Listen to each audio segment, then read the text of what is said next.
Power point अहिले विशेष गरी विद्यार्थीलाई अनलाइन क्लास पढाउनुको लागि स्लाइडहरू तयार गर्नको लागि एकदमै बढीभन्दा बढी widely used tool Microsoft tool भनेको पावर पोइन्ट चाहिँ हो। पावर पोइन्टले हामीले विद्यार्थीलाई पढाउन खोजेका कुराहरूलाई स्लाइड निर्माण गरेर हामीले टिचिङ गर्न सक्छौँ अथवा पढाउन सक्छौँ।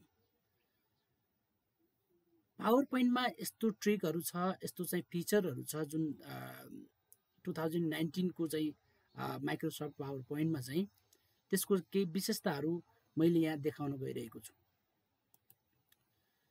यो मैले कक्षा 10 को लागि तयार पारिएको कक्षा 10 को चाहिँ ऐच्छिक अर्थशास्त्रको चाहिँ स्लाइडहरू हो र यी स्लाइडहरू हामीले चाहे अनुसारको डिजाइनमा चाहिँ हामीले तयार पार्न सक्छौँ र ट्रान्जिसन दिन सक्छौँ, एनिमेसन गर्न सक्छौँ र चाहेको स्लाइडहरूलाई हामीले सजिलैसँग कस्टमाइज गरेर प्रेजेन्टेसन दिन सक्छौँ। मैले यिनै दुईटा कुराहरू मैले यहाँ दुईटा फिचरहरूको बारेमा मात्र मैले बताउन गइरहेको छु। सायद अब धेरैजसो साथीहरूलाई पावर पोइन्टमा चाहिँ पढाइराख्नु भएको होला र यो कतिपय साथीहरूले माइक्रोसफ्ट हैन 10 अथवा 13, 16 लाई चाहिँ प्रयोग गरिराख्नु भएको होला, 7 लाई प्रयोग गरिराख्नु भएको होला। तिनीहरूमा त्यो चाहिँ फिचर पाइँदैन। 19 को माइक्रोसफ्ट अफिसमा चाहिँ पावर पोइन्टमा चाहिँ केही राम्रा विशेषताहरू अथवा फिचरहरू चाहिँ छन्। कतिपय साथीहरूलाई थाहा पनि हुनसक्छ र कतिपयलाई थाहा नहुन पनि सक्छ। म ती दुईटा फिचरहरूलाई मैले यहाँ भन्न गइरहेको छु। अब हामीले यो स्लाइडहरू तयार गरिसकेपछि हैन प्रत्येक दिन हामीले पढाउँदै जान्छौँ र यी स्लाइडहरू अब हामीले जुन दिनमा जतिवटा चाहिँ स्लाइडहरू पढाउनु पर्ने हो तिनीहरूलाई मात्र सो गरेर कसरी पढाउने त है यो सम्बन्धी। किनभने यदि हामीले स्लाइड सो बाट चाहिँ हामीले फ्रम बिगिनिङ गर्ने हो भने फ्रम करेन्ट स्लाइडबाट हुन्छ जुन हामीले चाहिँ तत्काल यो क्युरेसर राखेको छ त्यसबाट चाहिँ करेन्ट स्लाइड सो हुन्छ भने फ्रम बिगिनिङ गऱ्यौँ भने सुरुबाट पनि हुन्छ र जसमा हाम्रो चाहिँ धेरै स्लाइडहरू चाहिँ तयार भइसकेका हुन्छन् र प्रत्येक स्लाइडलाई चाहिँ हामीले सो गर्ने हो भने त्यसबाट चाहिँ टाइम कन्ज्युम हुन्छ है। हामीले चाहेको प्रेजेन्टेसन हामीले सो गर्न सक्दैनौँ। चाहे पढाइको सिलसिलामा होस्, चाहे हामीले ट्रेनिङको सिलसिलामा होस्, चाहे हामीले सेमिनार गोष्ठी हैन वर्कसप चाहिँ सञ्चालन गर्दा होस् हैन, त्यस्तो अवस्थामा हामीले हाम्रा विषयवस्तुहरूलाई प्रेजेन्ट गर्नुको लागि चाहिँ पावर पोइन्ट एकदमै महत्त्वपूर्ण टुल्स मानिन्छ। त्यसकारणले यसमा हामीले चाहेको स्लाइडहरूलाई कसरी देखाउने त हैन, त्यसको लागि चाहिँ सबभन्दा पहिलो त एउटा सामान्य अप्सन रहेको छ। हामीले देखाउन नचाहेका स्लाइडहरूलाई जेनरली हाइड चाहिँ हामीले के गर्न सक्छौँ त भन्दा ती स्लाइडहरूलाई हाइड गरेर देखाउन चाहेको स्लाइड मात्र चाहिँ हामीले देखाउन सक्छौँ। तर त्योभन्दा बेस्ट अप्सन भनेको हामीले स्लाइड सोमा गइसकेपछि कस्टम स्लाइड सो भनेको आफूले चाहेको चाहिँ अनुसार चाहिँ गर्न पाउने। जस्तो यहाँ मैले कस्टम सो हैन 1 भनेर मैले तयार गरेको छ। यो तयार गर्दा मैले अटोमेटिक रूपमा यो के हुन जान्छ त भन्दा सो हुन जान्छ है। उदाहरणको लागि यो यसरी चाहिँ सो हुन्छ। हामीले चाहेको विषयवस्तुहरू यहाँ चाहिँ यसरी सो गर्न सकिन्छ है। यसरी चाहिँ अब यो कस्टम सो कसरी चाहिँ तयार पार्ने, how to create the custom show है। यसको लागि सबभन्दा पहिले हामी स्लाइड सोमा गइसकेपछि कस्टम स्लाइड सोमा जाने र अनि कस्टम सोलाई चाहिँ सिलेक्ट गरिसकेपछि हामीलाई कस्टम सो भनेर आयो है। कस्टम सो 1 भनेर यो हामीले 1 मा चाहिँ छौँ हामी। एउटा क्रिएट भइसकेको छ। यसको नाम चाहिँ मैले कस्टम सो 1 नै राखेको छ। सो गऱ्यो भने यो सो हुन्छ है। कस्टम सो भन्ने एउटा पपअप आएको छ सानो। हामीले न्यूमा जाने है, न्यू क्रिएट गर्नु छ। न्यूमा गइसकेपछि हामीले अब चाहेको स्लाइडहरू यहाँ इङ्ग्लिसमा के अरे नेपालीमा टाइप भएको हुनाले यहाँ चाहिँ यस्तो आएको छ। तर हामीले स्लाइड नम्बरहरू चाहिँ थाहा छ, कुन स्लाइड नम्बरहरू हामीले चाहिँ प्रेजेन्ट गर्ने हो। सपोज मानौ उदाहरणको लागि मैले 25, 26 र 27 तीनटा मात्र मैले स्लाइडहरू सो हैन गर्न खोजेको छ भने यसलाई चेक गर्ने अथवा यसलाई चाहिँ सिलेक्ट गर्ने चेकमा राखिसकेपछि तीनटालाई सिलेक्ट गरिसकेपछि एड बीचमा हेर्नुस् त यहाँ add slide in custom show भनेको छ एड गरिदिने एड गरिसकेपछि हाम्रो तीनटा स्लाइडहरू हामीले जोडेका छौं है त्यसपछि हामीले यसलाई चाहिँ अप रिमुभ है अप भनेको यसलाई चाहिँ माथि मिलाउन पनि सकिन्छ जस्तो सपोज 3 स्लाइड 27 छ यसलाई चाहिँ पहिलो पटक देखाउने भन्यो हामीले माथि चाहिँ लैजान सकिन्छ सुरुमा है अथवा त्यसलाई चाहिँ हामीले लास्ट बीचमा देखाउने हो भने त्यसलाई बीचैमा चाहिँ है हैन लास्टमै देखाउने हो भने लास्टमै गर्ने हो अथवा फर्स्ट चाहिँ हाम्रो चाहिँ बीचमा अथवा सेकेन्डलाई फर्स्टमा राख्न सकिन्छ भने के अरे देखाउने हो भने यसलाई चाहिँ माथि चाहिँ गर्न सकिन्छ त्यसलाई फेरि चाहिँ हैन भने तलै गर्न सकिन्छ यसरी हामीले कस्टम सो तयार पारेर अब यो चाहिँ रेडी भइसकेको छ तीनटा स्लाइडहरू है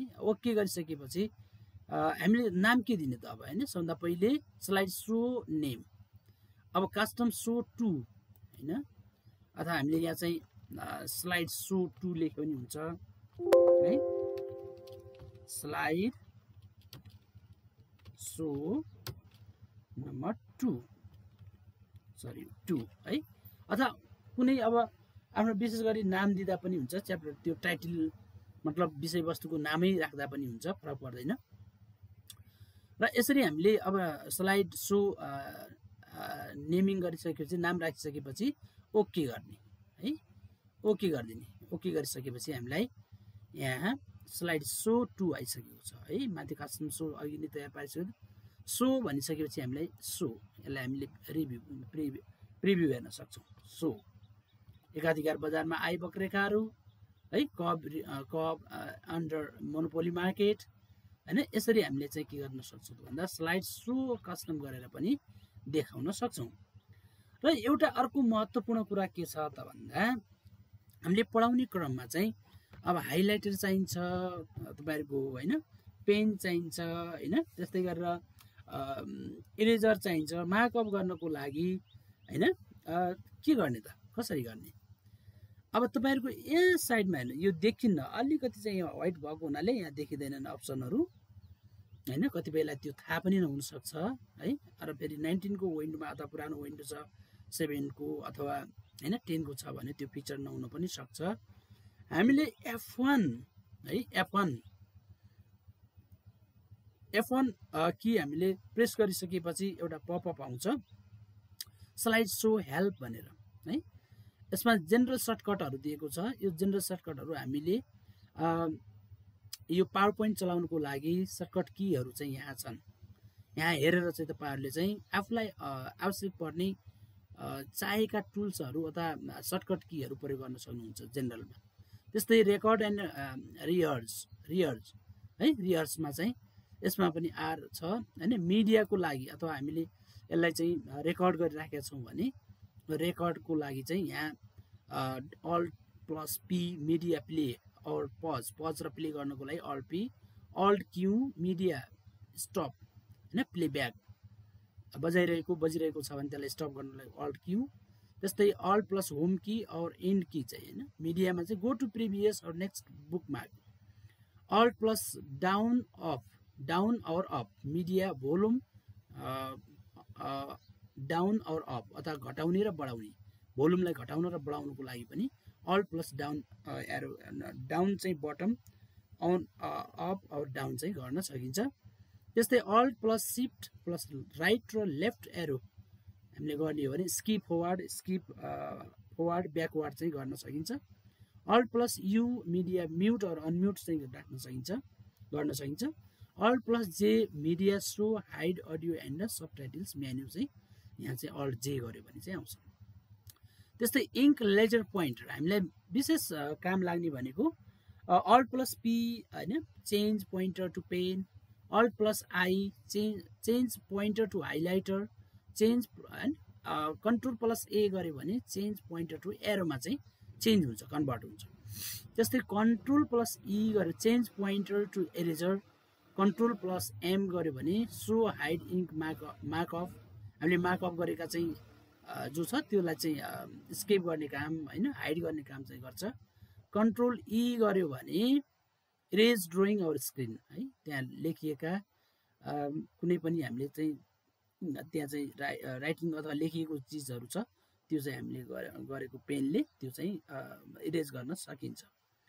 control L or hold down the control key and press the left mouse button गर्यो भने चेन्ज पोइन्टर टु लेजर होइन, लेजर पोइन्टर चाहिँ हुन्छ। लेट्स गो यसलाई चाहिँ हामीले प्रयोग टचमा छ, यो टचको हामी त्यति आवश्यक छैन, खास गरेर यसलाई चाहिँ हामीले प्रयोगमा ल्याउने हो। र यसलाई चाहिँ अब यहाँ यसैको प्रयोगलाई हेरौँ। ओके, अब यो माउस छ, माउसलाई कन्ट्रोल पी गरेँ मैले, पेन कन्ट्रोल पेन, पेनलाई सम्झिने पी कन्ट्रोल पी है। ल अब यो चाहिँ हामीले यसलाई चाहिँ मार्कर गर्न सक्छौँ है। जस्तो हामीले यहाँ चाहिँ है यो चौथो इकाइ होइन सम्म बिक्री गर्दा, चौथो इकाइ बिक्री गर्दा यहाँ चाहिँ सीमान्त आय मिनिमम भएको छ होइन, प्रति इकाइ आय चाहिँ कम भएको छ, घट्दै आएको छ, यहाँ कम भएको छ। फेरि चाहिँ 52 भएछ नि, यहाँ 4 हुनुपर्ने 2 हुनुपर्ने।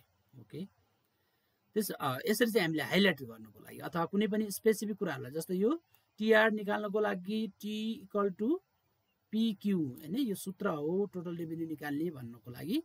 यसरी हामीले जसरी हामीले होइन बोर्डमा होइन व्हाइट बोर्डमा चाहिँ मार्कर लेख्छौँ त्यसै गरिकन यसले हाइलाइट गर्न सक्छौँ अथवा हामीले यसलाई प्रयोग गर्न सक्छौँ होइन। यसरी होइन पहिलो इकाइ, दोस्रो इकाइ, तेस्रो इकाइ होइन, पाँचौँ इकाइ, छैटौँ इकाइ, सातौँ इकाइ, मतलब यसरी चाहिँ यसको चाहिँ प्रयोग गर्न सक्छौँ। यो चाहिँ हाम्रो यो टाइटल हो भनेर चाहिँ हामीले यसरी चाहिँ मार्कअप गर्न सक्छौँ। अब यसैलाई होइन हाइलाइटरमा पनि चेन्ज गर्न सकिन्छ है। हाइलाइटर चाहिँ कन्ट्रोल आई गर्यो भने यो हाइलाइटर बन्छ। हामीले चाहिँ यसरी हाइलाइट पनि गर्न सक्छौँ। हामीले चाहिँ विषय फोकस गर्न अथवा विद्यार्थीलाई चाहिँ फोकस कुनै स्पेसिफिक होइन सब्जेक्टमा चाहिँ फोकस गराउनुको लागि हामीले यसलाई हाइलाइट गर्न सक्छौँ। यो हाइलाइटरको लागि चाहिँ यसले प्रयोग गर्छ, जसको सर्टकट के रहेको छ कन्ट्रोल आई है। अब कन्ट्रोल ए गर्यो भने हामीले एरो अथवा एरोमा चाहिँ जुन हामीले सुरुकै चाहिँ के छ यो माउस एरो चाहिँ मा चाहिँ कन्भर्ट हुन्छ अथवा चेन्ज हुन जान्छ। र अब हामीलाई यसलाई चाहिँ लेखिएको हामीले यो चाहिँ पेनले लेखिएको अथवा हाइलाइट गरेको चाहिँ हटाउनु पर्यो भने हामीले कन्ट्रोल ई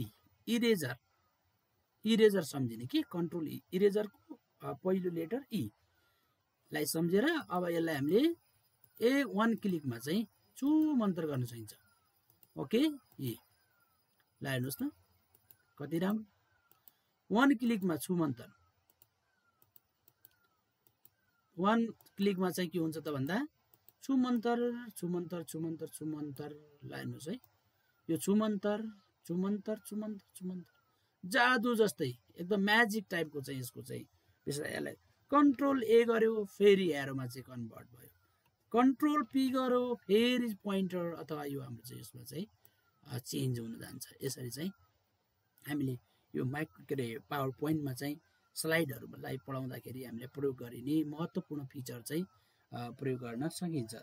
त्यस्तै गरेर हामीले ई गर्यो भने है यो ई स्केप गर्न सकिन्छ, मतलब अब हाइड गर्न सकिन्छ। हामीले चाहिँ त्यो चाहिँ लेखेको अथवा पेनले लेखेको चिजहरूलाई ई मात्र प्रेस गर्यो भने चाहिँ त्यसलाई हटाउन सकिन्छ। यसरी यसको प्रयोगबाट माइक्रोसफ्ट अथवा यो पावर पोइन्टमा अफिस 19 मा भएको विशेषताहरू साथीहरूलाई मैले जानकारी गराउन चाहेको छु। अब थाहा भएको साथीहरूलाई त थाहा भइ नै हाल्यो है, थाहा नभएका साथीहरूले पनि बुझौन् भन्ने तरिकाले। र यसैको हामीले यहाँ हेर्नुहोस् त एउटा कर्नरमा लेफ्ट कर्नरमा चाहिँ यहाँ अप्सनहरू दिएको छ है। हामीले चाहिँ यो प्रिभियस होइन गो टु फरवर्ड है यसरी चाहिँ यो देखाउन सकिन्छ। अनि पछाडिबाट ब्याकवर्ड होइन ब्याकवर्ड पनि गर्न सकिन्छ है, यसरी ब्याकवर्ड। ल हेर्नुहोस् है यता साइडमा चाहिँ यतातिर छ। अनि यहाँ हेर्नुहोस् पेन छ, यहाँबाट पनि हामीले कलरहरू सिलेक्ट गर्न सक्छौँ। अनि हाइलाइटर भयो, पेन भयो, अनि लेजर पेन है, लेजर पोइन्टर पनि हामीले यताबाट चाहिँ लिन सक्छौँ। ल हेर्नुहोस् त, अब यो चाहिँ हामीले यदि हामीलाई पेन चाहिएको छैन, खालि चाहिँ हाइलाइटर चाहिएको छ, लेजर पेन चाहिएको छ भने लेजर पेन हामीले यसबाट पनि लिन सकिन्छ। ल अब यसरी चाहिँ यो हामीले माउसको चाहिँ जुन चाहिँ एरो छ, एरोलाई हामीले पेन अथवा यो हाइलाइटर पेनमा चाहिँ हामीले कन्भर्ट गरेका छौँ। यसरी चाहिँ यो पावर पोइन्टमा चाहिँ टुल्सहरूलाई प्रयोग गर्न सकिन्छ। र यता साइडमा चाहिँ जुम छ है। अब अथवा यसमा हामीले कतिवटा छ भनेर हामीले हेर्नको लागि स्लाइडहरू 1 2 3 वटा चाहिँ हेर्न सकिन्छ। स्केप बटन गरेपछि यो चाहिँ फेरि रिटर्न हुन्छ। त्यस्तै हामीले जुम इन जुम आउट है, जुम कन्ट्रोल प्लस गर्यो भने जुम हुन्छ है, कन्ट्रोल माइनस गर्यो भने त्यो जुम आउट हुन्छ, जुम इन जुम आउट है। स्केप गर्ने, जुम गर्नुको लागि स्पेसिफिक कुरा देखाउनु छ भने हामीले यसरी जुम गर्न सक्छौँ र यसलाई जुम आउट पनि माइनस गरेर कन्ट्रोल गर्न सक्छौँ, स्केप है। त्यसै गरेर अर्को यहाँ अप्सनहरू दिएको छ यता लास्ट भ्यू, कस्टम सो है, कस्टम सो प्रिन्टर के अरे प्रेजेन्टर भ्यू, स्क्रिनमा चाहिँ हामीले यहाँ चाहिँ black screen, white screen, hide ink markup, show toolbar, taskbar, arrow अप्सनहरू पनि छ, automatic, visible, hidden, there are so many options here. Okay, यसरी यो लेफ्ट साइडमा दिएको अप्सनहरूलाई पनि हामीले सर्टकट कीहरू यदि याद रहेन भने यता चाहिँ कर्नरमा रहेको, लेफ्ट कर्नरमा रहेको यो अप्सनलाई हामीले विशेष गरी यो पेनको चाहिँ यहाँ आइरहेको छ आइकन, यसैबाट हामीले पेन होइन, हाइलाइटर र यताबाट चाहिँ इरेजर पनि हामीले लिन सक्छौँ। ओके, आजको लागि यति नै। मन परे लाइक, कमेन्ट, सेयर गरिदिनु होला र सब्सक्राइब गर्न पनि नभुल्नु होला। सब्सक्राइब गरियो भने तपाईँहरूलाई नयाँ नयाँ अपलोडेड कम्प्युटर सम्बन्धी र टेक्निक र ट्रिकहरू सम्बन्धी जानकारी थाहा पाउनुहुनेछ भन्दै अहिलेलाई म